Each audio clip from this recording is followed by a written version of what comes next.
Boa noite a todos. Hoje estarei conversando com meu amigo, secretário nacional da Juventude, Sorriso. Uma boa noite, Sorriso. Obrigado por você aceitar o meu convite para nós comentar um pouquinho sobre os fatos que estão acontecendo no Brasil e um pouquinho sobre a juventude, porque o ideal é nós levar essa nossa fala para os outros jovens. Então, boa noite. Boa noite, Larissa. Muito obrigado pelo convite. Eu sei que demorou para conseguir participar, enfim, né?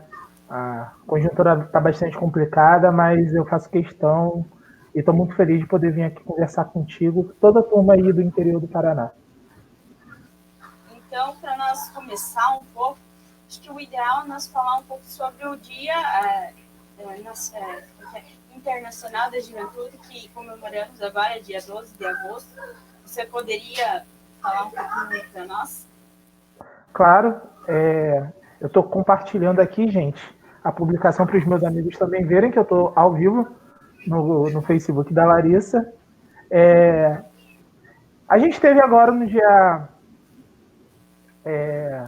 13 de agosto o Dia Internacional da Juventude. O que é o Dia Internacional da Juventude? É uma data que foi instituída em 1999 pela Organização das Nações Unidas, após uma reunião entre ministros de Estado que tratavam da temática da juventude, ou seja, que tinham dentro dos seus ministérios essas atribuições, e que compreenderam que era necessário que houvesse uma política pública no mundo inteiro que reconhecesse essa população dos 15 aos 29 anos como uma população que tinha demanda por direitos.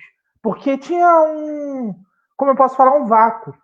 As pessoas saíam dentro desse guarda-chuva que é infância e adolescência, que é bastante protegido, inclusive no Brasil, através do Estatuto da Criança e do Adolescente, mas que não necessariamente tinham sua formação completa, sua formação humana, cidadã, a sua formação pessoal completa, acabavam ficando no limbo, sem direitos assegurados pelo Estado brasileiro, pelo Estado no mundo inteiro. E a partir dali, e a partir do governo Lula, passou-se a ter política de juventude no nosso país. E é um momento muito importante quando a gente tem, Larissa, esse reconhecimento de que nós somos seres também dotados de direitos e não só de deveres, que nós somos seres que estamos em desenvolvimento das nossas personalidades. Então é uma importante conquista e a gente teve essa comemoração no dia 13, a juventude do PT fez uma semana de juventude com ótimos debates, quem quiser assistir ainda está à disposição no YouTube da Juventude do PT, que é JPT TV. Aí você acessa lá, você vai ver os debates que foram sensacionais e que ajudou a gente a fazer essa reflexão e dar visibilidade para a causa da juventude também. No seu ponto de vista, como você está vendo a juventude no meio do cenário político, como que ela está sendo desenvolvida, se ela ainda pode melhorar, se ela pode crescer mais, ou se está ótimo? Deixa eu falar um pouquinho. Olha, eu vou te dizer assim, a gente tem que fazer uma reflexão enquanto geração. Essas pessoas que nasceram na década de 90, principalmente, precisam fazer uma reflexão sobre a tua atuação na sociedade. Qual tipo de história que essa geração quer deixar? Que tipo de legado essa geração quer deixar? Se você olhar lá para trás, a geração do presidente Lula, de José Dirceu, de tantos companheiros, formularam um partido revolucionário para suas histórias. Né, para a história do país, que é o Partido dos Trabalhadores. Formularam isso jovem, construíram a necessidade de um Partido dos Trabalhadores jovem, e fizeram isso no final da sua juventude e início da sua vida adulta. Então, acho que a gente, como geração, ainda está aquém das nossas potencialidades, precisa assumir essa responsabilidade. E assumir essa responsabilidade significa galgar grandes objetivos. A nossa geração precisa ser a geração que, de uma vez por todas, compreenda o SUS como algo imutável na nossa sociedade. Existe um fronte liberal, existem pessoas que acreditam que o SUS é dispensável. Só para citar uma coisa que está salvando a vida de muita gente, né, dentro dessa pandemia. O SUS é uma conquista. O principal de uma geração, é quando ela conquista a hegemonia do pensamento da sociedade. O que é a hegemonia do pensamento? É que, de tanto que aquilo está incutido como uma ideia força daquela sociedade, as pessoas já tratam com naturalidade. O SUS precisa ser natural quanto direito. A educação pública ela precisa ser natural enquanto direito. E aí a nossa geração ela precisa construir esse tipo de raciocínio. A nossa geração também precisa dar respostas para o extermínio da juventude negra que acontece no nosso país, né? De norte a sul do nosso país, o racismo é muito forte e precisa ser enfrentado, precisa ser confrontado. Eu acho que também é uma tarefa dessa geração. A nossa geração tem que ser a última que se desenvolveu na sua juventude num cenário tão racista, porque nós precisamos acabar com o racismo. E aí, como é que eu enxergo isso, Larissa? Eu acho que nós ainda estamos muito aquém. Nós ainda estamos muito aquém das nossas responsabilidades, das nossas potencialidades e das nossas possibilidades. É preciso a gente participar mais da vida política, é preciso que a gente coloque mais a cara para sermos candidatos e candidatas, é preciso que a gente participe mais da vida pública do nosso município, seja nas audiências públicas ou nas sessões das câmaras, mesmo a gente não sendo vereador e vereadora parlamentar, né, ter uma constante vigilância e ter coragem, porque também vivemos um tempo de milícias, né? Em maior ou em menor grau, no Brasil inteiro isso se desenvolveu a partir desse sentimento liberado pelo atual presidente do nosso país, se desenvolveu de uma forma muito grande. Isso também vai nos exigir coragem.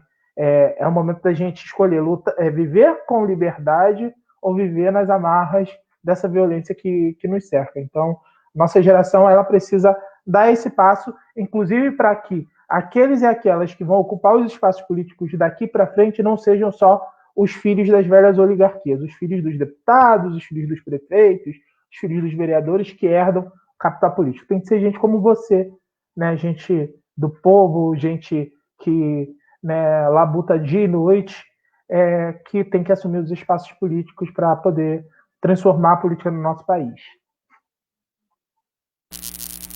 Porque eu tinha muito sempre tem essa pensamento que a política não serve para nada, não serve para esporte, aquilo só serve para o lucro roubar. Eu acho que a gente não pode pensar assim, porque cada coisa que a gente faz na nossa vida envolve política. Tipo, só coloca gasolina no nosso prato, se fizer uma política. Então, a juventude tem que tirar um pouco da cabeça. Política não estresse, política não tem um lado bom. Isso é o contrário. Isso a política tem um lado bom.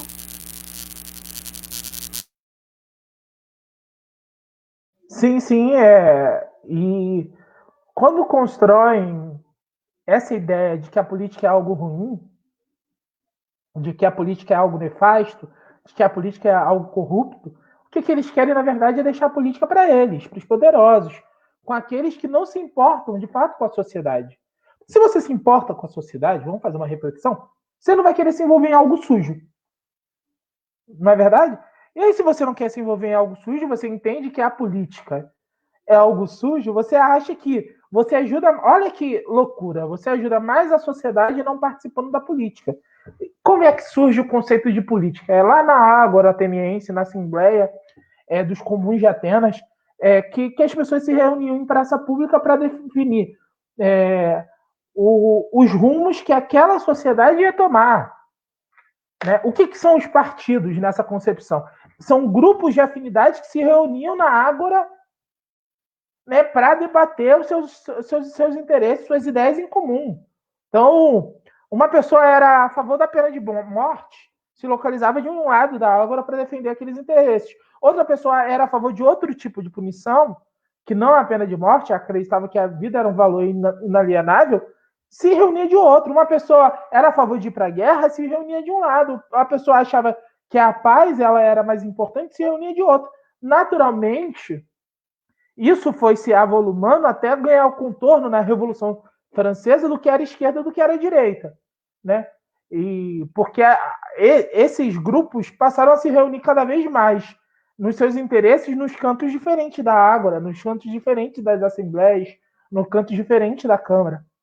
Então, É importante a gente dizer isso para falar para a juventude que está nos assistindo aí de Planalto, do Paraná, que é fundamental tomar lado na política, não no sentido de entender o outro como inimigo, mas no sentido de entender que os seus interesses também são legítimos e que você precisa defendê-los. Porque se a gente deixar a política só para os safados, só para os corruptos, só para os achacadores, para aqueles que não se importam com o povo, quem é que vai se importar com o povo nas coisas públicas? Não vai ter. Então, é fundamental que a gente se aproprie da política como um processo fundamental de participação do povo nas decisões da coisa pública.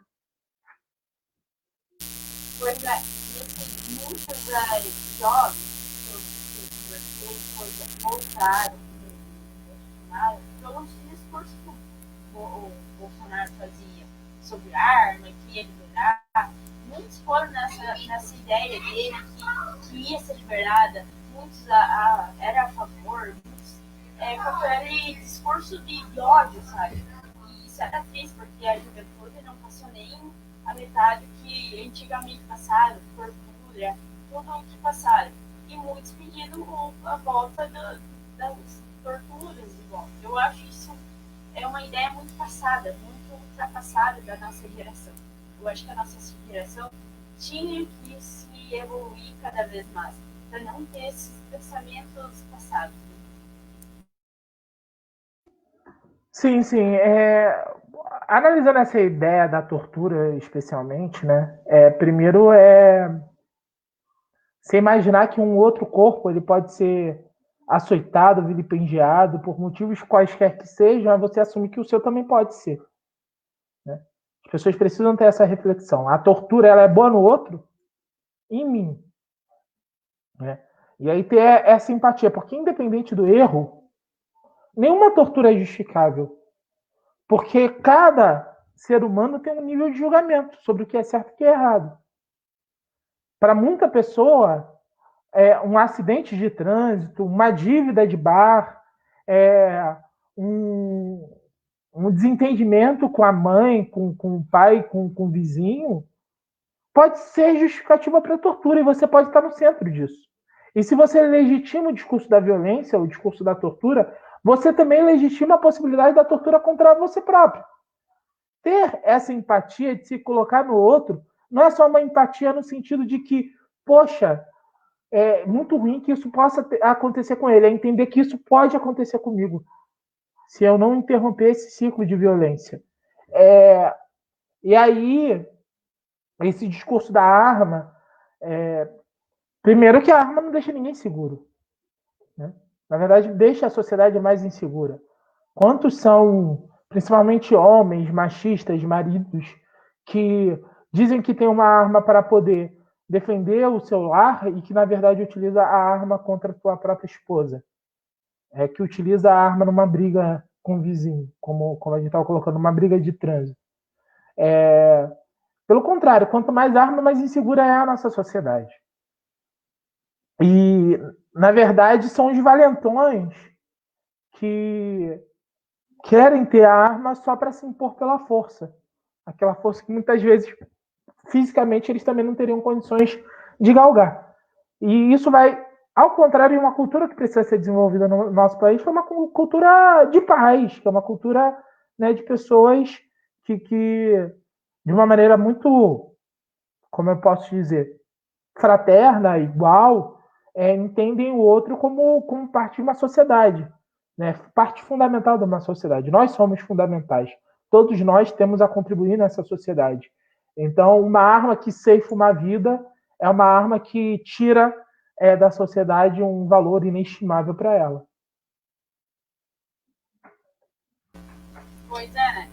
Igual, assim, o discurso do Bolsonaro sempre foi ideológico.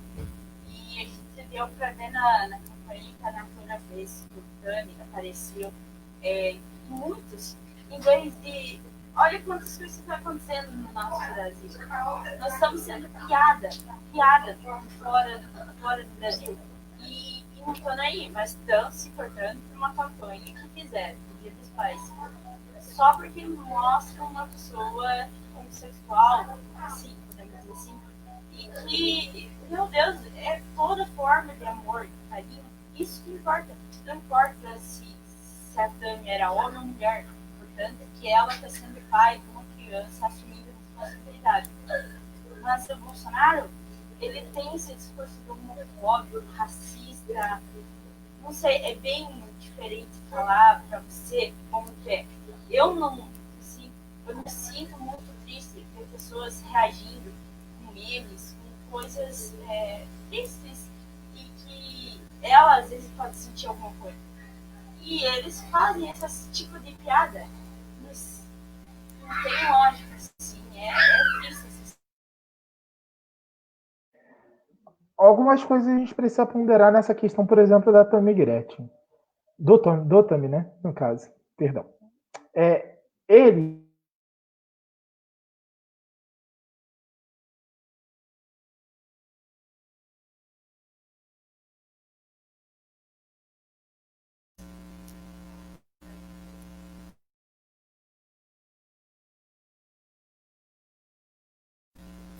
Tá desligado o teu microfone.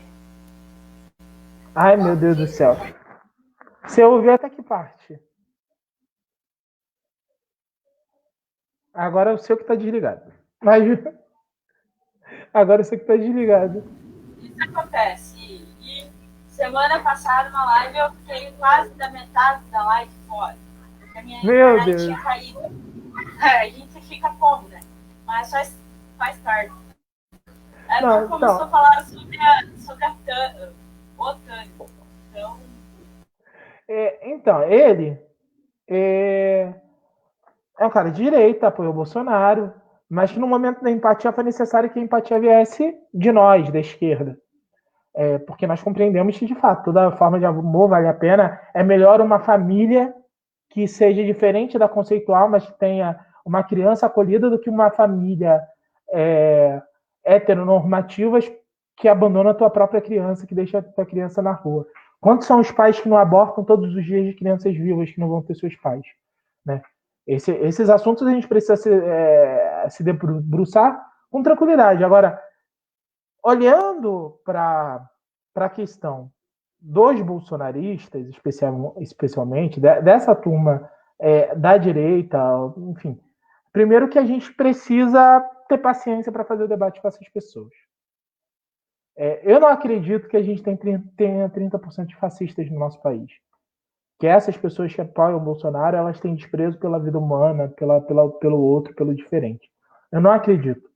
O nosso país, que viveu, sobretudo os anos 2000, ali, o governo Lula e o primeiro governo Dilma, o maior ciclo de felicidade da sua história, onde o melhor do Brasil era o brasileiro, onde a gente aprendeu a estender as mãos, onde a gente aprendeu a conversar e viver com felicidade, né? Chegamos a ser o país mais feliz do mundo. Esse país ainda existe, ele está em algum lugar. E para isso, nós da esquerda não podemos ser aborrecidos na hora de fazer debate com essas pessoas. Porque elas são arraigadas de valores que nós denunciamos o tempo todo. Mas são os valores que precisam ser denunciados. Os valores precisam ser cancelados. As pessoas precisam ser ganhas. Nós vivemos numa sociedade que não vai ter condição da gente virar e falar: vamos dividir o país no meio. Quem é de esquerda vem para cá, quem é de direita vai para lá. Não temos essa condição.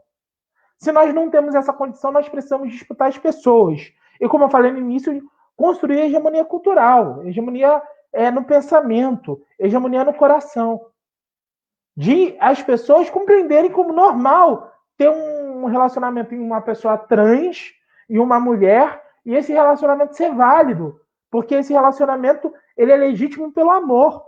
E que esse relacionamento também tenha como fruto, seja natural ou seja adotado, ou de outro processo in vitro, de uma criança que vai ser cuidada por aquela família. Porque antes uma criança com uma família do que todas essas milhares de crianças que, infelizmente, estão nos orfanatos e nas ruas do nosso país.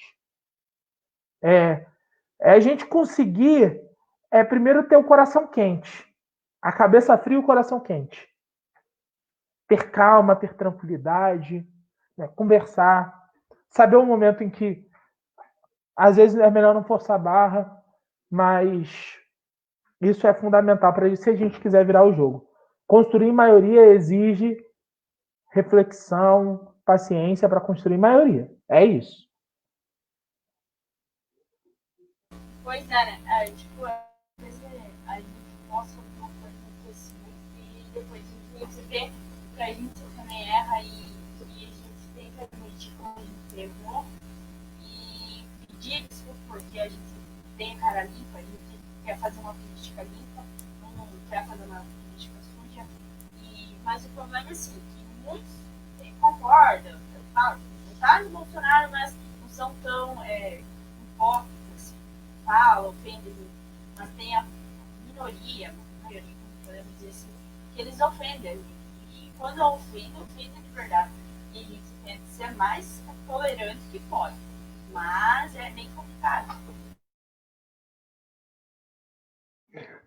É complicado, mas a gente precisa saber o que dá para salvar e o que não dá. Se a gente descartar todo mundo, a gente descarta todo mundo para sempre.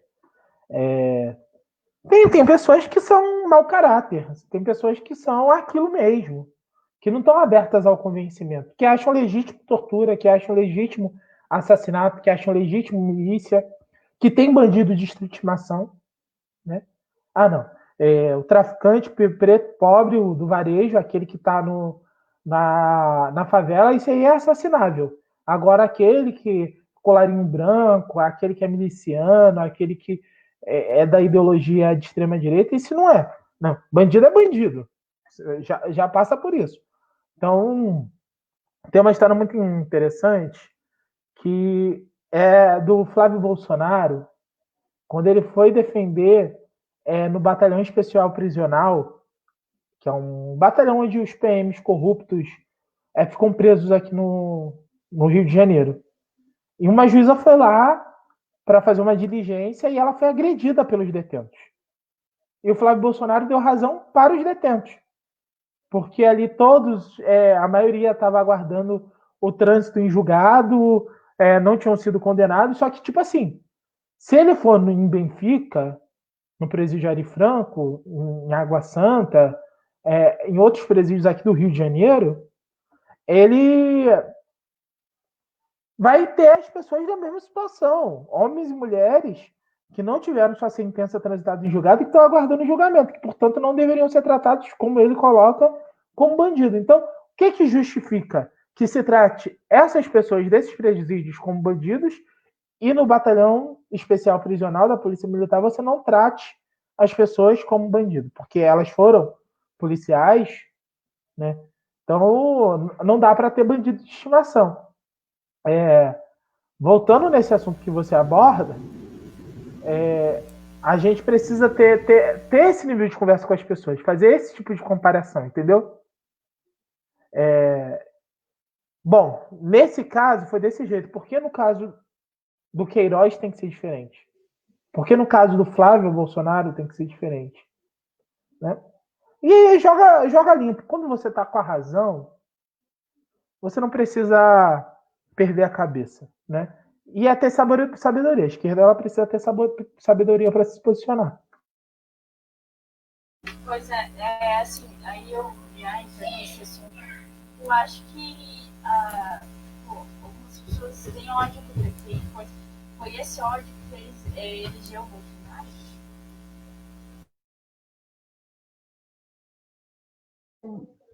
Se foi esse ódio que elegeu o Bolsonaro,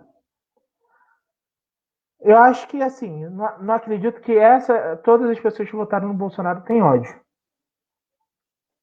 Mas eu acredito que esse ódio foi fundamental para construir as bases que levaram a esse sentimento que elegeu o Bolsonaro. Né? Existia, fruto de uma falsa, de uma forte, aliás, falsa não, mas uma forte propaganda negativa aos ideais progressistas, passou a existir um sentimento de aversão a essas ideias. Em que aqueles que têm ódio do diferente, ódio da diversidade, passaram a emular sobre o restante da sociedade contaminada por esse tipo de pensamento. Pregado por quem? Pela dona Rede Globo, pelo Jornal Estado de São Paulo, pela Folha de São Paulo, pelos diferentes meios de mídia que hoje reclamam do Bolsonaro. Então, esse sentimento de ódio, ele abraçou essas pessoas que estavam, de certa forma, contaminadas por essa força de propaganda. E fez com que desse viabilidade para o Bolsonaro ser eleito. Então, o ódio, ele pavimentou.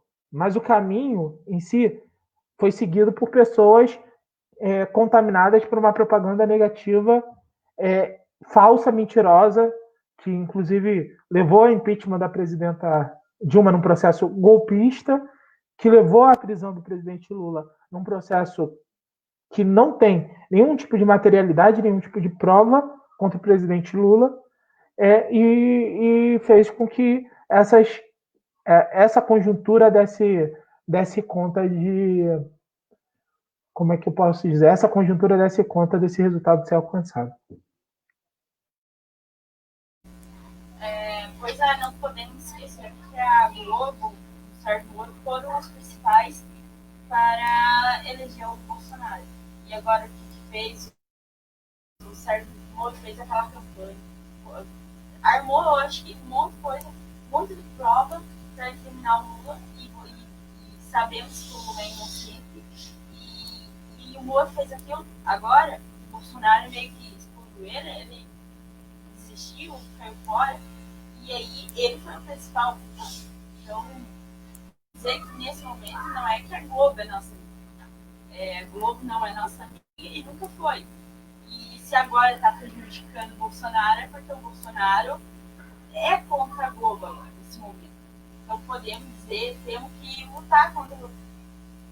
Não, agora, na tua opinião, seria bom um impeachment do Bolsonaro, ou como você vê essa questão do impeachment? Qualquer coisa que abrevie o mandato do Bolsonaro, e de preferência leve junto o general Mourão, seria excelente, mas a gente precisa lidar com um fato concreto da realidade concreta. Nós iniciamos uma campanha fora Bolsonaro que inicialmente parecia que ela ia caminhar para um êxito e que ela não caminhou para esse êxito, né? Bolsonaro foi eleito, mesmo com toda essa conjuntura do presidente Lula não poder ter sido eleito, com as fake news que permearam a cabeça da população brasileira, que nem todo mundo tem essa consciência ainda, está permeado de fake news. Teve 57 milhões de votos, uma popularidade que um ano depois, menos de um ano depois, na verdade, 1 ano e 8 meses depois da tua posse, ainda se mantém, porque ele ainda não atingiu a metade do mandato. As pessoas ainda acreditam que ele deve ter tempo para fazer o teu governo. E nós, obviamente, precisamos denunciar, precisamos pedir fora Bolsonaro, mas, sobretudo, antes da gente pedir fora Bolsonaro, nós precisamos denunciar as atrocidades que ele está cometendo, os erros que ele comete, e de que forma nós podemos dar o melhor tratamento para a sociedade brasileira, para o Estado brasileiro, para a coisa pública, aquilo que a gente falou lá atrás, né?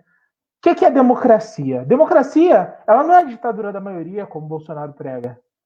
Porque quando você só prevalece as ideias e o pensamento da maioria, isso é ditadura.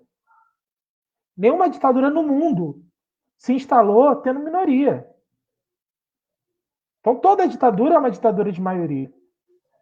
Ela depois ela pode perder popularidade e aí somente pela força se impor, somente pela censura se impor em desfavor do povo. Mas de início ela é uma ditadura de minoria. O golpe militar de 1964 foi imposto porque havia uma maioria no Brasil a favor da ditadura militar. O AI-5 só aconteceu naquele momento porque já se sentia um levante popular contra essa ditadura. Em 1970, você teve uma eleição que a ditadura militar perdeu as principais cidades do país. E aí, ao invés de abrir o regime, fechou o regime e se impôs pela força, pela censura, pela tortura, por tudo aquilo que os nossos companheiros do passado viveram. Então, a democracia ela vai precisar ser repensada, porque ela é onde todas as pessoas, todos os grupos sociais têm espaço para terem as suas políticas fomentadas. Ou seja, os LGBTs. A gente não está obrigando que ninguém seja LGBT. Não é isso. A gente está obrigando que todo mundo respeite o direito de quem quer que seja ser LGBT. A população das religiões de matriz africanas. Ninguém está obrigando ninguém a bater tambor. Mas que se respeite quem bate tambor como quem canta no culto. Como quem faz suas orações em línguas dos anjos, línguas estranhas, a depender da religião como se fala. Né? Que o ritual sagrado no candomblé seja tão sagrado como é a Eucaristia, né? A comunhão na Igreja Católica. A Santa Ceia é sagrada na Igreja Evangélica. Então, tudo isso precisa ser entendido como um processo de construção da democracia. É onde os 210 milhões de brasileiros se sentem acolhidos e se sentem protegidos pelo Estado, com seus direitos de professar sua própria fé, de ser quem ele é garantido. Pois é, né? E sim, cada um tem uma opinião, cada um mas vale, nossa, mas cada um tem que ser respeitado. Cada um tem uma crença, como você falou, cada um tem uma opção. Então temos que nos respeitar, não temos que fazer piadinhas, fazer memes, porque o mais dolorido é ver memes na internet zoando religiões, sobre gênero. Isso é muito triste e isso ajuda a aumentar o ódio.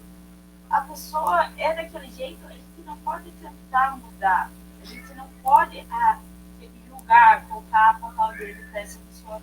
Nós temos que ver que ela é uma pessoa igual a nós, tem sentimento.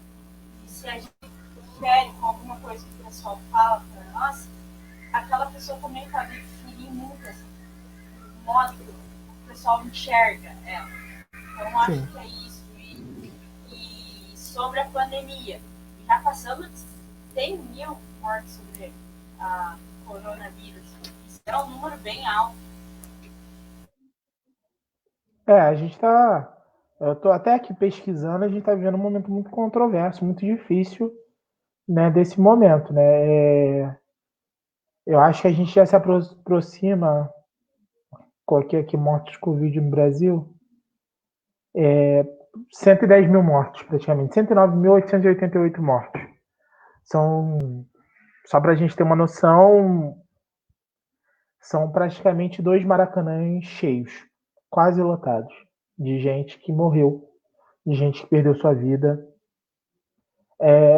num processo que poderia ser reversível.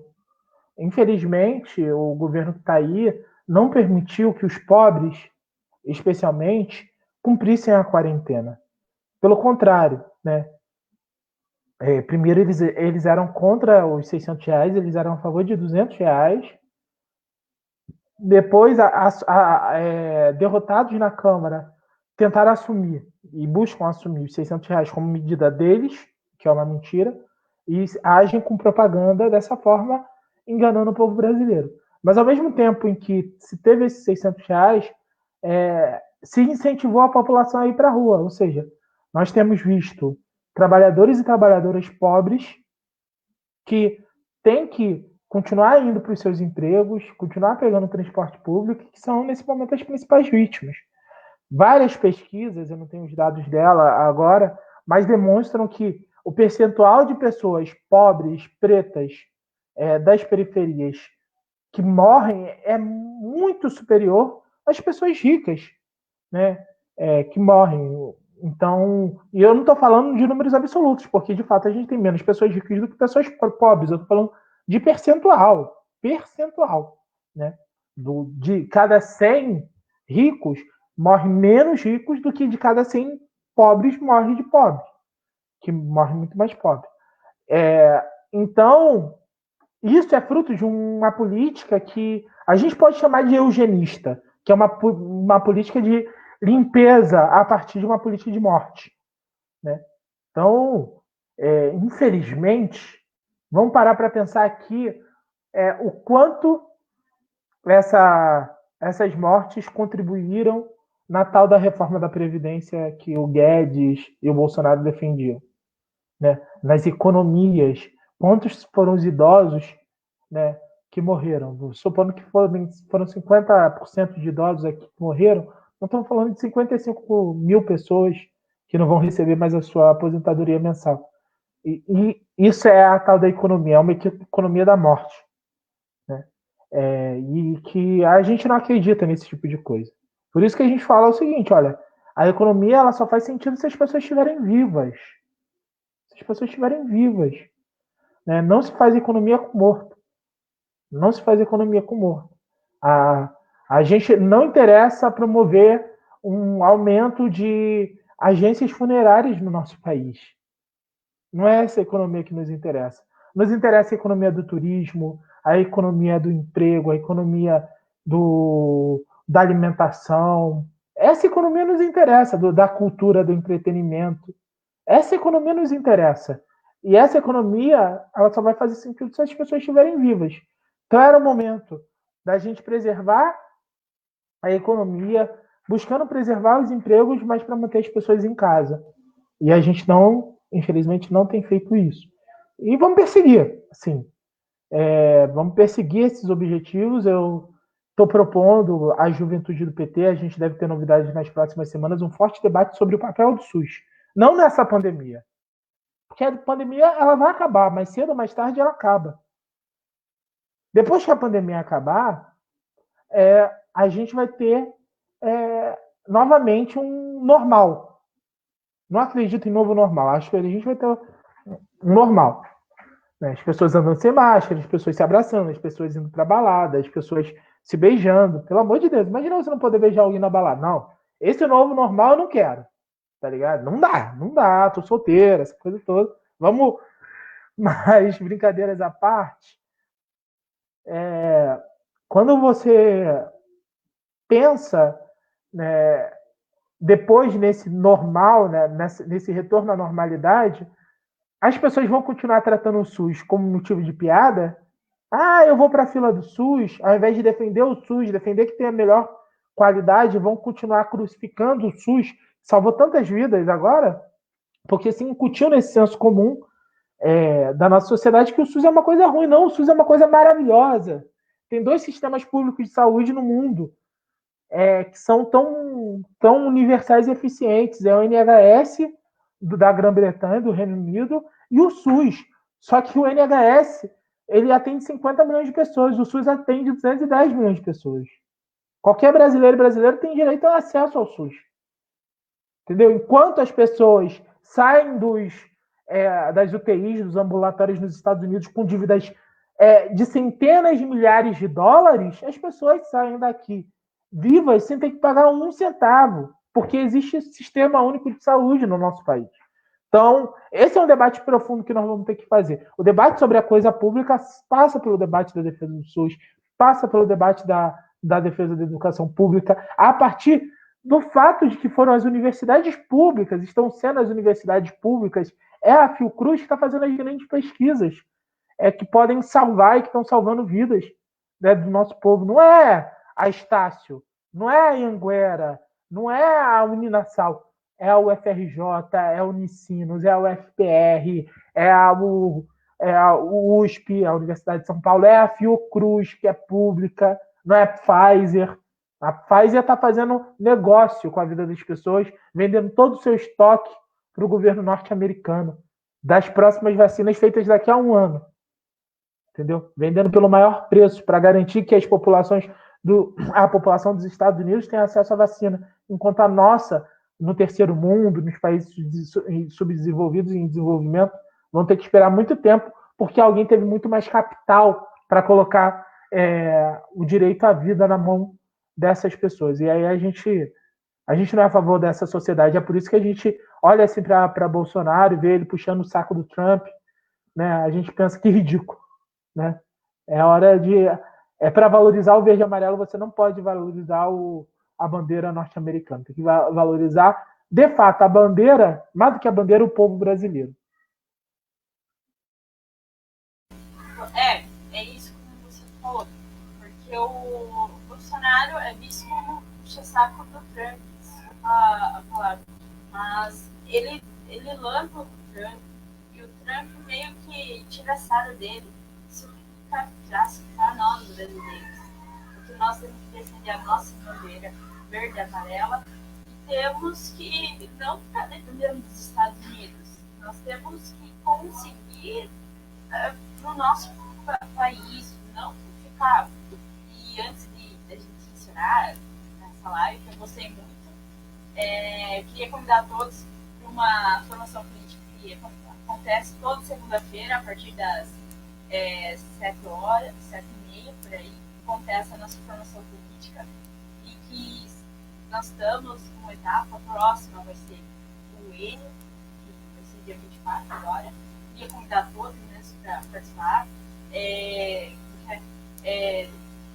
Participando de 4 lives, você já ganha um certificado de 10 anos.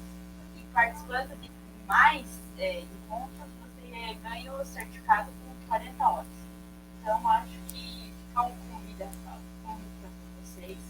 Queria agradecer ao Ronaldo Sorizo, porque ele foi programado essa nossa live, já estava assim, né, Sorizo? Bem, já estava conversando, e ele também estava com a agenda super corrida, mas deu certo a gente fazer. Eu acho que foi um bate-papo bem interessante. Abrimos a mente da Juliana. Esperamos que tudo, quando passar, a gente se encontre em congressos e que vamos à luta. Obrigado mesmo, Sorina. Obrigado a você, minha querida. Te desejo sorte, te desejo bastante sabedoria, que você lembre sempre da tua origem, de quem você é, né, e de quem você tem que representar, e que nós todos pensemos assim, que a gente nunca abandone, mesmo que as vitórias venham lá na frente, o chão que a gente pisa hoje, né? Dizem que a cabeça pensa onde o pé pisa, e de fato, né, a cabeça pensa onde o pé pisa, porque às vezes a gente olha assim para Brasília e acha que as pessoas pensam tão diferente lá do que pensamos nos nossos estados, porque elas acabam vivendo uma outra realidade, né? Então, é sempre importante que quando você tiver a oportunidade de você pisar na tua roça, né, de eu pisar lá na minha São Gonçalo, né, e a gente lembrar quem que a gente de fato representa, de onde a gente vem, qual é a nossa origem. Isso vai ser fundamental para a gente ser uma boa representação para essas pessoas lá na frente. Eu acho que é isso, tá? Conta comigo, e um grande beijo para a turma de Planalto e a turma do interior do Paraná. Beijão!